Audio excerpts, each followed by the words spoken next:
Seja bem-vindo a mais um episódio do podcast Natação, Treinamento Esportivo e um Algo a Mais. Eu trago dessa vez um material para vocês que é parte de uma aula que eu ministrei no ano passado. Esse é o primeiro podcast de 2023. E por causa do tamanho desse material, eu dividi o podcast em 11 partes. E esse podcast, que na verdade está dividido em 11 partes, ele é um material que muitas vezes vocês me pedem para eu discutir, então vou estar falando sobre treinamento, sobre periodização do treinamento esportivo, sobre um pouquinho de fisiologia e também sobre os métodos de treinamento, principalmente aplicados à natação, e eu espero que vocês gostem, tá bom? Um grande abraço e vamos lá. Nós teremos aí 2 dias praticamente, né, para a gente discutir sobre periodização do treinamento esportivo, sobre métodos de treinamento, sobre fisiologia. Esse é um assunto que me interessa bastante, que eu gosto muito de falar, e eu acho que é um assunto muito importante para todo e qualquer professor de educação física que trabalhe com o movimento, né? Muitas das discussões que nós faremos são específicas da natação, lógico, é a nossa temática, mas vocês vão perceber que essas discussões podem ser levadas para outras atividades aquáticas, para outros esportes aquáticos. E se você por acaso também trabalha com qualquer outro esporte, você consegue levar essas discussões também para outros esportes, tá bom? A intenção é que a gente consiga aí nesses 2 dias discutir realmente sobre esses assuntos para que a gente possa mudar a percepção que vocês têm deles, para que na segunda-feira você já fique assim, poxa, eu tenho que fazer minha periodização, eu estou entendendo melhor o meu treinamento, estou entendendo melhor a minha aula, então essa é a intenção. Para quem não me conhece, eu me chamo Guilherme Tucher. Eu sou professor na Escola de Educação Física e Desportos da UFRJ. Lá eu trabalho tanto na graduação, dando aulas de natação, né, para os alunos da graduação, e também trabalho na pós-graduação, nos cursos de mestrado e doutorado. Lá nós temos um grupo de pesquisa chamado Grupo de Pesquisa em Ciências dos Esportes Aquáticos. Caso vocês queiram depois participar, podem entrar em contato. A gente se reúne virtualmente às quintas-feiras. Aí nós temos várias atividades, né?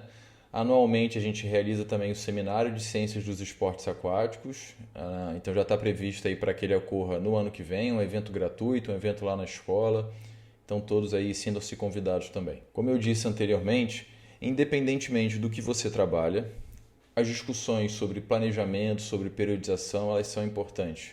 Então se você trabalha com hidroginástica, se você trabalha com natação, polo aquático, Guilherme, trabalho com natação, mas não é em piscina, é no mar.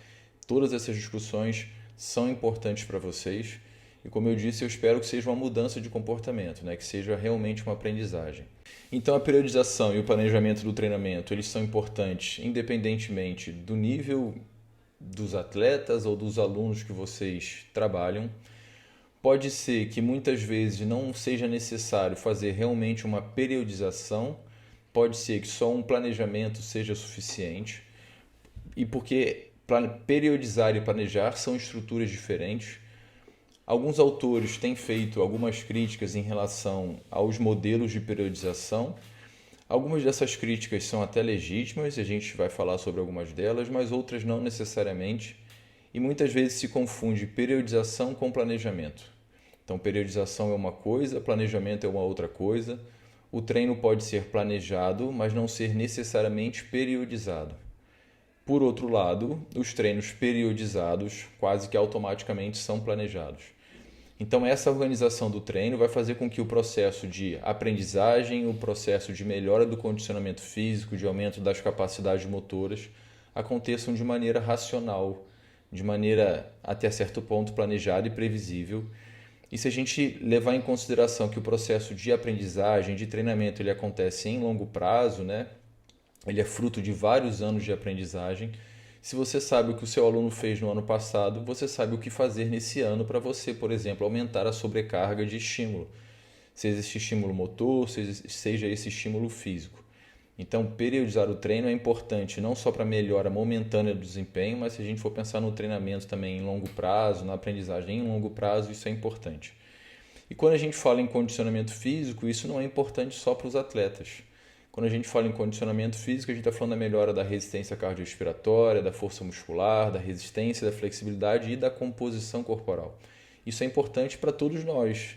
Hoje a gente vai ficar o dia inteiro sentado aqui e a gente vai estar numa situação de sedentarismo, né? Porque os conceitos e o entendimento de sedentarismo atualmente são diferentes dos conceitos anteriores. Então, se você passa muito tempo do seu dia sentado, que é o que vai acontecer com a gente tem uma situação que não é adequada. Então, a gente precisa equilibrar esses momentos que fazem parte do nosso dia a dia, em função de trabalho, em função de estudo, com momentos onde haja a melhora do condicionamento físico. E quando a gente fala em melhorar o condicionamento físico, não significa só melhorar a situação ou a condição cardiorrespiratória ou a força muscular. Talvez sejam as duas capacidades motoras principais em termos de saúde, em termos de desempenho, mas o ser humano é mais complexo do que isso. E eu destaco aí também a importância da composição corporal, da alimentação. Então, realmente é uma mudança de hábitos. Ao longo da apresentação de hoje e de amanhã, nós discutiremos esses 4 pontos. Eu vou falar para vocês sobre os modelos de periodização, os 2 principais modelos de periodização, depois sobre os métodos de treinamento, porque os métodos de treinamento existem métodos adequados ou mais pertinentes para cada fase da nossa periodização, e é isso que a gente faz na terceira parte, associar a periodização com os métodos de treinamento. Ao longo dessas discussões a gente fala também sobre fisiologia, principalmente na parte de métodos de treinamento, sobre sistemas de fornecimento de energia. É importante que a gente entenda isso para que a gente consiga prescrever com qualidade as séries de treinamento. Muitas vezes eu ouço assim, poxa Guilherme, qual é a melhor série para desenvolver? Aí fala uma capacidade motora qualquer, como por exemplo a resistência anaeróbica. Não existe melhor ou pior série. O que a gente vai fazer depende das necessidades do nosso aluno, das necessidades do nosso atleta e do tempo que a gente tem disponível para treinamento. Então não tem essa de melhor ou de pior. O melhor para um aluno pode ser o pior para o outro, porque pode ser pouco ou pode ser muito. Então essa é a intenção. Então vamos lá para a nossa primeira parte e a gente começa a falar agora sobre os modelos de periodização. Na literatura existem principalmente esses 2 modelos de periodização. O modelo de periodização tradicional e o modelo de periodização em blocos. Existe um outro modelo de periodização chamado modelo de periodização reversa, que a gente não vai entrar na discussão dele, é um modelo relativamente mais recente, é um modelo que é menos estudado, então acho que vale a pena a gente se dedicar a esses 2 principais modelos. O modelo de periodização tradicional, eu não sei se todo mundo tem um conhecimento aprofundado sobre os modelos de periodização, mas ele é um modelo de periodização mais antigo. É um modelo por volta aí que foi proposto na década de 50 ou na década de 60. A maior parte das vezes, quando a gente vê atletas de competição, seja em esportes individuais ou mesmo em esportes coletivos, a gente tem um modelo, um desenho da periodização, da organização do treino, que é muito próximo do modelo de periodização tradicional. Então ele foi proposto numa época que o esporte não tinha as características que a gente tem nos dias atuais. Então a intenção desse modelo de periodização era principalmente de formar o atleta, de preparar o atleta para que ele pudesse competir. Então o esporte não era o esporte de rendimento com tanto retorno financeiro que a gente tem nos dias atuais. As instalações esportivas não eram tão boas, tão adequadas quanto as que a gente tem nos dias atuais. Então, se a gente for pensar principalmente na Europa, esse modelo de periodização foi proposto na Rússia. As competições também não eram tão frequentes por causa da característica climática da Europa. Então, muitas vezes durante o ano, em função do frio, da neve, dependendo do país, os atletas tinham que treinar em ambiente indoor, em ambiente fechado. Eles não conseguiam, então, participar de competições. Não tinha as piscinas fechadas, com aquecimento como a gente tem hoje em dia, pistas de atletismo. Então, era uma realidade de esporte completamente diferente. Mas, ao longo dos anos, a gente tem algumas adaptações do modelo tradicional, do primeiro modelo tradicional, vamos pensar assim, para poder atender a essa necessidade de preparação dos atletas e a necessidade cada vez maior de rendimento durante vários momentos do ano. Por outro lado, por volta aí da década de 80, um outro autor chamado Verkhoshansky, ele propôs um modelo chamado de modelo de periodização em blocos. Existem algumas críticas em relação ao modelo de periodização tradicional e talvez a principal delas esteja relacionada à necessidade do indivíduo se preparar por muito tempo para poder participar de uma competição-alvo no ano. E no modelo de periodização em blocos, se entende que em função da profissionalização do esporte, dessa maior necessidade de competir o tempo inteiro, seja representando um clube, seja em função de necessidades financeiras, de um patrocinador. Os atletas precisam competir mais vezes e apresentar um desempenho ótimo nessas competições. Então, no modelo de periodização em blocos, a gente tem uma estrutura de treinamento, uma estrutura de organização da periodização, onde a periodização é extremamente mais curta. Então, você pode ter uma periodização em blocos de cerca de 1 mês e meio, e isso seria extremamente inviável e incoerente no modelo de periodização tradicional, onde a gente tem pelo menos aí de 3 a 4 meses de treinamento em função da necessidade de preparação para uma competição. Então, são modelos que talvez se complementem, porque seria mais adequado utilizar o modelo de periodização em blocos para atletas de melhor nível de desempenho, atletas que já passaram talvez por um processo, por uma experiência longa com o modelo de periodização tradicional. Por quê? Porque talvez o modelo de periodização tradicional, apesar das suas adaptações, ainda esteja mais relacionado a essa ideia de preparar o atleta durante muitos anos para que ele participe de competições extremamente importantes, como Jogos Olímpicos, Campeonatos Mundiais. E a periodização em blocos não, está preocupado com a competição, com a participação em competições frequentes. Então são dois modelos diferentes. Eu sugiro que vocês optem pelo modelo tradicional, apesar da gente falar dos dois, porque é um modelo que talvez seja mais coerente ou adequado para a realidade de vocês, mas se você quiser experimentar aí a proposta de uma periodização dentro da periodização em blocos, tudo bem também. Então, apesar também dessas diferenças entre os dois modelos de periodização, a gente tem muitas semelhanças. A lógica, bem ou mal, da organização do treino continua sendo a mesma. Como eu disse para vocês, a periodização ela está preocupada com a organização do treinamento dentro de uma estrutura macro, dentro de uma estrutura maior. E a programação ou planejamento está preocupado com a organização da estrutura micro. Então, quando a gente fala assim, que numa sessão de treinamento o atleta vai fazer essa e essa série, vai descansar tanto, vai fazer tanto de treinamento de força e tudo mais, isso é uma preocupação mais relacionada à programação ou ao planejamento. Essa não é uma preocupação da periodização. A periodização está preocupada em falar o seguinte, o atleta vai fazer 3 meses de preparação geral, vai aumentar o volume tantos por cento a cada semana ou a cada tantas semanas. Depois a gente vai ter uma manutenção desse volume com aumento da intensidade. Essa é a preocupação da periodização. A programação, o planejamento é preocupado com as estruturas menores.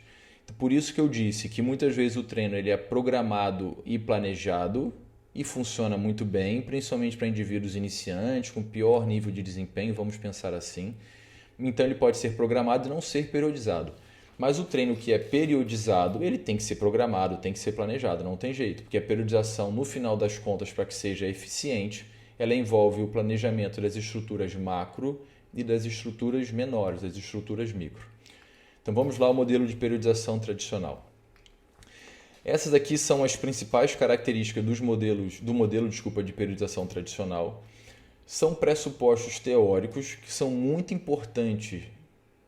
São importantes que a gente entenda para que a gente possa prescrever o treinamento com mais qualidade, para que a gente possa fazer esse desenho da periodização com mais qualidade. Então, uma característica ou um pressuposto teórico é a ideia da supercompensação, que vocês possivelmente já ouviram falar desse termo, dessa expressão. Qual é a proposta disso? A gente entende que no modelo de periodização tradicional, a gente tem um conjunto de microciclos, já vou começar a usar os nomes que são específicos aí do modelo de periodização tradicional. A gente tem um conjunto de microciclos com cargas de média a elevada, que vão levar o indivíduo a uma condição de sub-recuperação, de baixa recuperação, muitas vezes de piora da condição esportiva, mas em seguida a gente tem um período de recuperação que vai fazer com que, teoricamente, se tudo der certo, ele alcance um patamar superior ao que ele estava apresentando anteriormente. Então, o seu aluno, o seu atleta, ele tinha uma condição X, ele treina durante algumas semanas para poder melhorar essa condição X. Só que em função do treinamento e da recuperação parcial, depois de algumas semanas, você vai perceber que, poxa, o meu atleta parece que está pior do que X, está pior do que ele estava antes. Sim, porque ele não está se recuperando. Só que também em função de um período de recuperação que está previsto de acontecer na periodização, a ideia é que esse X seja elevado. Então ele começou com X, ficou com X menos 1, mas em função da recuperação já se tornou X mais 1 ou X mais 2. Durante essa supercompensação, então a gente entende que as condições anteriores serão elevadas.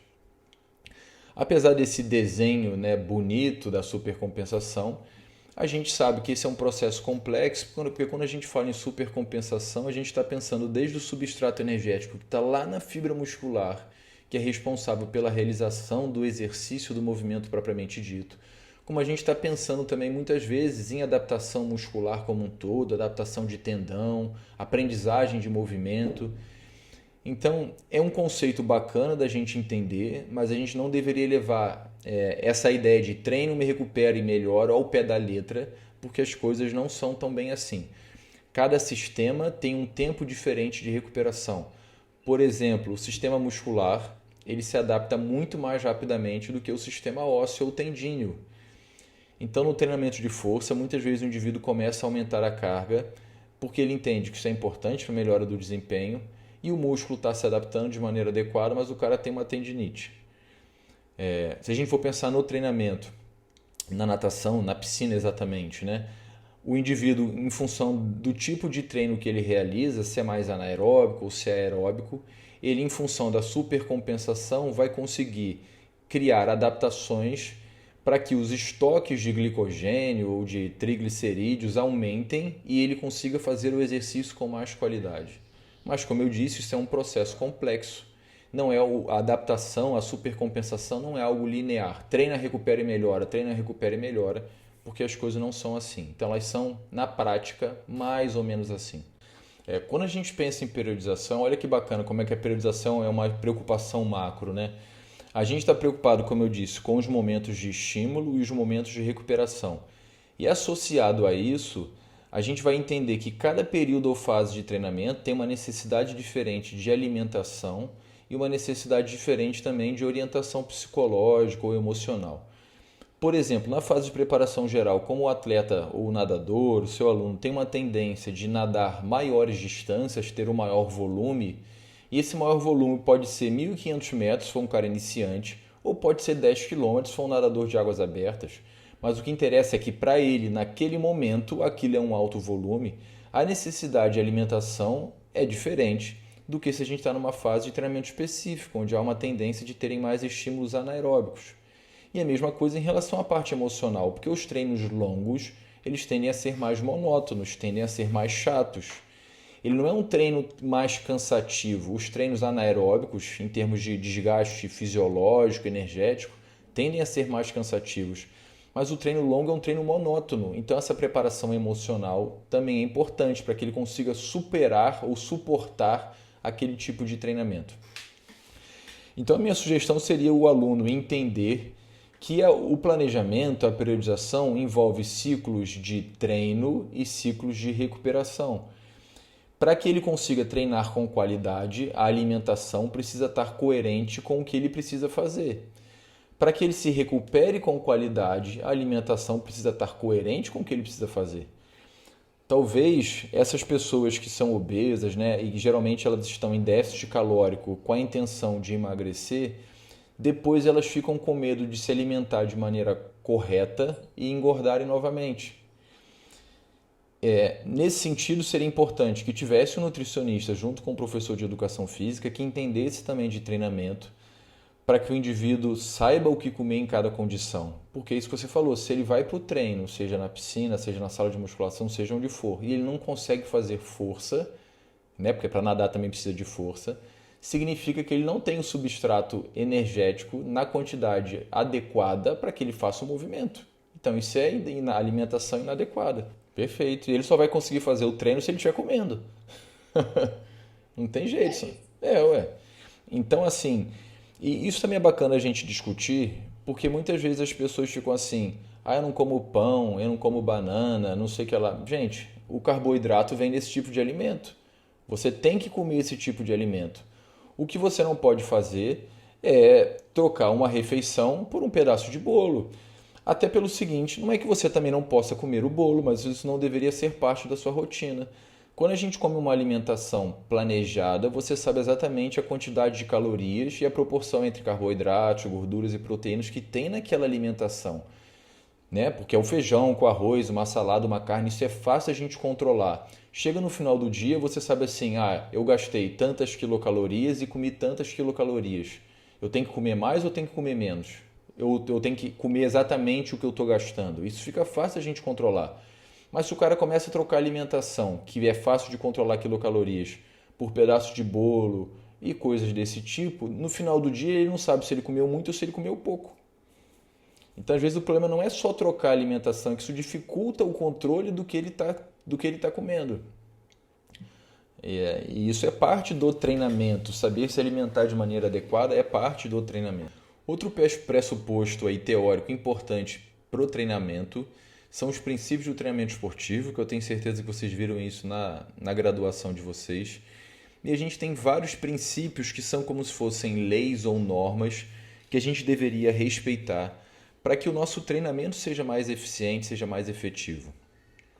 Essas normas a gente poderia pensar como se fossem os costumes de uma religião. Então, se você é evangélico, se você é católico, espírita, seja lá o que for, cada uma dessas religiões tem um conjunto de normas, de regras, de preceitos que você deveria respeitar, porque isso faz parte da sua crença, faz parte da sua religião. Eu não estou querendo dizer que a periodização do treinamento é uma religião, né? Porque a gente pode criticar, pode duvidar, e seja lá o que for, mas a gente entender que existem alguns pressupostos que a gente deveria respeitar. Então eu vou lembrar aqui de alguns princípios, né? Princípio da individualidade biológica, que traz para a gente a ideia que os indivíduos são diferentes. Só esse princípio por si só já justificaria que cada um dos nossos alunos tivesse uma periodização diferente. Se os indivíduos são diferentes, mesmo que eles tenham a mesma idade, tenham mais ou menos a mesma experiência de treinamento, vamos pensar nessa parte externa que a gente consegue controlar. Os indivíduos são diferentes. Os indivíduos precisam treinar coisas diferentes, eles têm técnicas diferentes, eles têm objetivos diferentes com a prática do treinamento. Então nem todo mundo quer ficar mais forte, nem todo mundo quer emagrecer. As pessoas têm objetivos diferentes, nem todo mundo quer participar de competição. Tem gente que quer treinar todo dia, tem gente que só quer treinar 3 vezes na semana. É lógico que hoje em dia, em termos de melhora do condicionamento físico, a gente sabe que a gente deveria fazer exercício todos os dias da semana. Todos os dias. Mas o cara, se ele não tem esse costume, se isso não faz parte da rotina dele, se você começa assim, é coisa demais para ele suportar. Então a gente pode começar até pensando em termos de periodização e já puxo outro princípio, que é o princípio da sobrecarga. Você faz alguns meses de treinamento com 2 ou 3 sessões semanais e depois uma maneira de você criar sobrecarga seria você, por exemplo, aumentar a quantidade de treinos por semana. 3, aumentou para 4, ou aumentar a duração da sessão.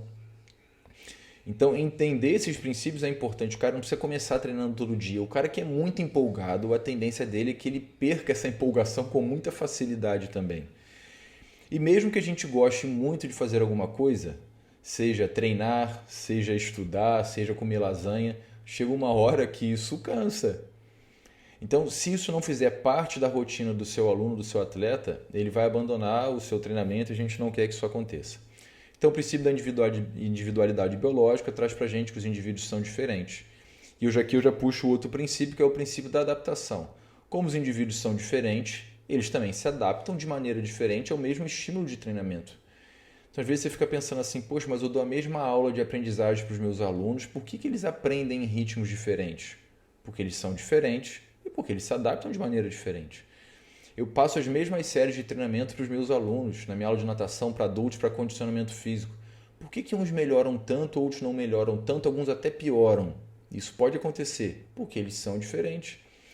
Existem alguns estudos com natação competitiva, que eles fazem durante a periodização um conjunto de testes e avaliações para poder ver o processo de adaptação. E é muito interessante perceber como os atletas têm respostas ao mesmo tipo de treino que são completamente diferentes. Alguns atletas mantêm o mesmo patamar do início ao final da temporada, outros pioram e depois melhoram, outros melhoram e depois pioram. É meio que aleatório, porque o treino é o mesmo para todo mundo. Se o treino é o mesmo para todo mundo, alguém está se beneficiando, alguém está se prejudicando. Então eu já falei para vocês de individualidade biológica, princípio da adaptação, princípio da sobrecarga. Essa sobrecarga pode ser feita de diferentes maneiras, é o terceiro princípio que eu estou falando. Pode ser feito pelo aumento do volume, pode ser feito pelo aumento da intensidade. Quando a gente fala em volume, pode ser pelo aumento da frequência de treino semanal, pelo aumento da duração do treinamento, pelo aumento da quantidade de séries, de repetições. Tudo isso é uma maneira de criar sobrecarga. Então você tem que pensar como é que eu crio sobrecarga na fase de preparação geral, como é que eu crio sobrecarga numa fase de preparação específica, que são termos que a gente vai falar daqui a pouco, mas como eu crio essa sobrecarga. Um outro princípio muito importante é o princípio da continuidade. Ele fala pra gente que o processo de treinamento, o processo de adaptação, de melhora do desempenho é fruto de um processo de treinamento. A gente precisa então ter continuidade na oferta daquele estímulo. Isso pensando em semana de treinamento, em mês de treinamento, em anos de treinamento e numa vida. A literatura de formação de atletas de treinamento a longo prazo traz, por exemplo, para a gente que a formação de um atleta requer cerca de 10 a 15 anos. Isso é continuidade. E as pessoas muitas vezes querem treinar um mês e terem todos os benefícios do treinamento. Com um mês, a pessoa não aprendeu nem a treinar ainda. Tá certo? Então, esse princípio ele é importante. E outra coisa, também não adianta o cara treinar 3 semanas e depois ficar 2 semanas sem treinar. Alguns meses atrás aí, eu participei de um evento de hidroginástica e eu apresentei um estudo relacionado justamente a essa ausência de treinamento. Então, os indivíduos precisaram mais ou menos de 18 semanas de treino para começarem a ter benefícios em termos de marcadores fisiológicos, marcadores sanguíneos, e depois, propositalmente, eles ficaram um mês sem treinar. Esse um mês sem treinar foi o suficiente para que eles perdessem tudo o que eles adquiriram em 18 semanas. Então, olha que ingratidão que é o treinamento, né? Seja para a saúde, seja para a melhora do rendimento esportivo. 18 semanas de treino para você conseguir alguns benefícios e em um mês de treino você perde todos os benefícios. O corpo ele só mantém aquilo que é necessário para ele. Se ele não entende que ser mais forte, que ter um melhor condicionamento cardiorrespiratório, que ter um baixo percentual de gordura, que isso é importante para ele, ele não vai fazer isso. Então você precisa mostrar para o seu corpo o que é importante e manter esses estímulos. Um outro princípio que vocês devem lembrar também é o princípio da interdependência volume e intensidade. Muitas vezes esse princípio ele é mal compreendido, mas a ideia é a gente entender que quando um estímulo ele é muito longo, ou seja, tem muito volume, quase que naturalmente a tendência é que você não consiga fazer aquilo de maneira intensa. Já puxando um pouquinho do que a gente vai falar lá para frente, que é em relação à parte dos substratos energéticos, sistemas de fornecimento de energia. Se eu tenho um estímulo que é longo, vou chutar aqui um tempo, que ele vai durar 30 minutos ou que ele dure 60 minutos, você não consegue fazer isso no seu máximo, porque o seu máximo está relacionado a estímulos curtos. Ah, Guilherme, mas eu consigo nadar 60 minutos, eu consigo correr 60 minutos no meu máximo. Tudo bem, mas essa velocidade sua, com certeza, ela é mais lenta do que se você fizesse um tiro de 50 metros.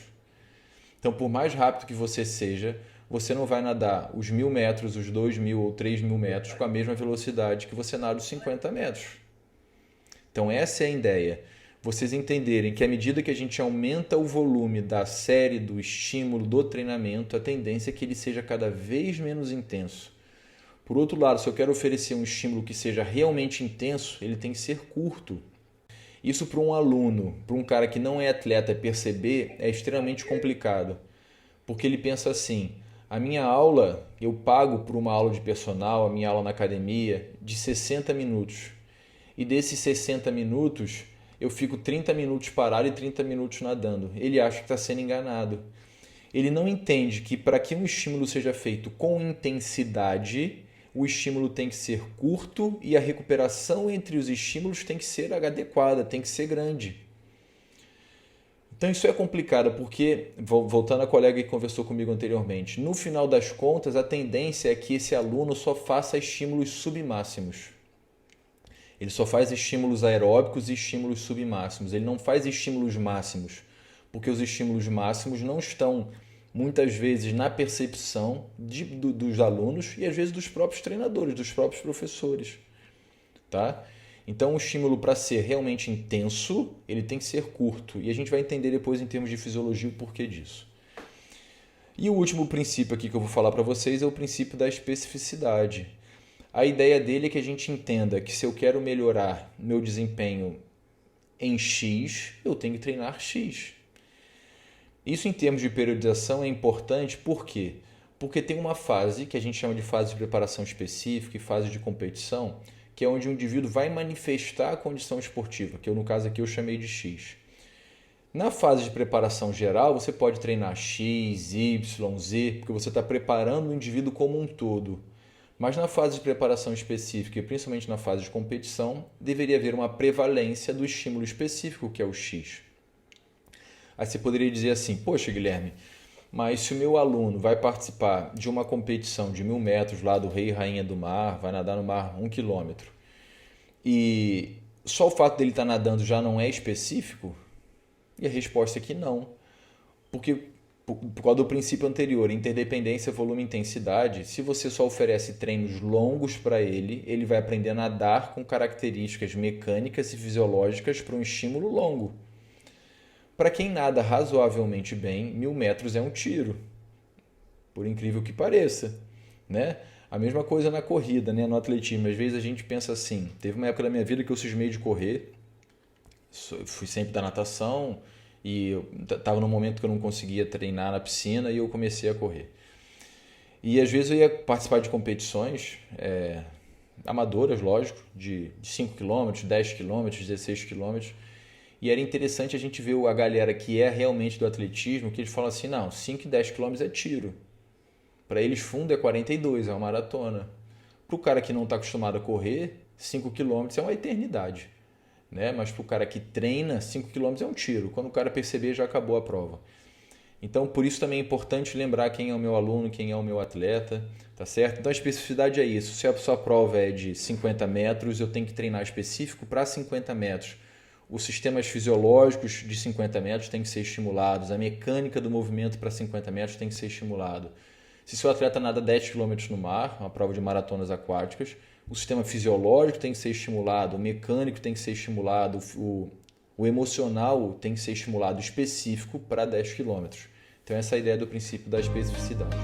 E a gente termina aqui esse primeiro episódio do podcast Natação, Treinamento Esportivo em Algo Mais. Lembre-se que a discussão continua aí pelos próximos 10 episódios e eu vou estar liberando isso para vocês semanalmente. Um grande abraço e a gente se vê.